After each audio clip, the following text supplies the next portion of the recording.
Clarity is not something you chase, it's something you create conditions for. You can't rush ready, but you can prepare for it. Before anything grows, the ground has to be worked. It needs to be turned over. It needs to be cleared out, made ready for something that isn't there yet. That's not passive work. That's some of the hardest work there is, preparing for what you cannot yet see, but choosing to believe it's coming.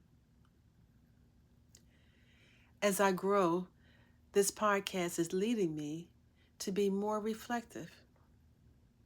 I'm learning that rest, restoration, and meditation helps me with clarity and with the release I spoke of in the last episode. And my friends, I don't think that's coincidence. I think when we commit to showing up, whether it's to a microphone, a journal, a quiet chair by the window, something in us starts to cooperate, starts to soften. The very act of paying attention teaches you how to pay attention. Preparing the soul is not glamorous work. It doesn't look like much from the outside. It looks like a woman sitting still.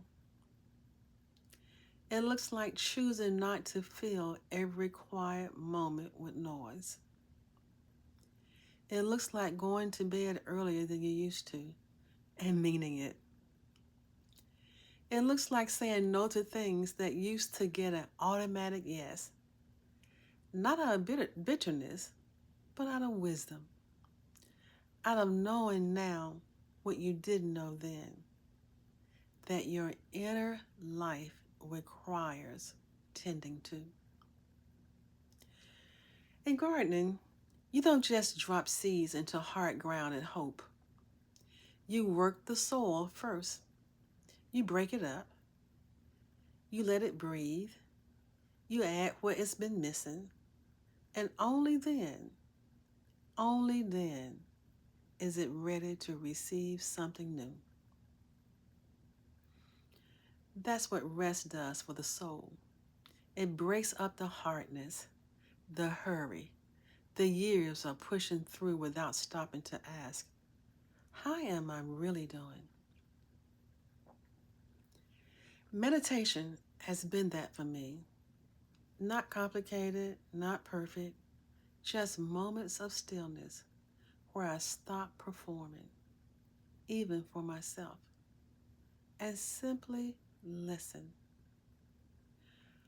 What comes up in those quiet places has been some of the most honest material I've encountered. Grief I hadn't named, gratitude I hadn't expressed, old stories I've been carrying so long I've forgotten they weren't permanent. Clarity is not something you chase, it's something you create conditions for. You slow down, you get quiet, you rest, not as a reward for finishing, but as a practice, as a discipline, as an act of self-respect.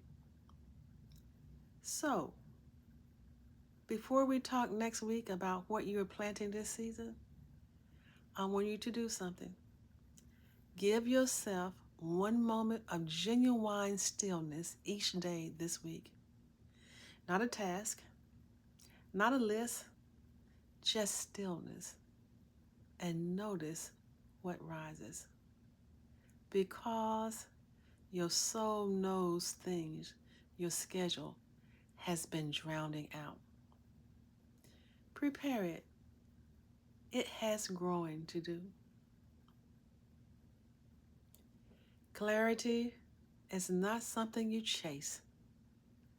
It's something you create conditions for. Tend your gardens.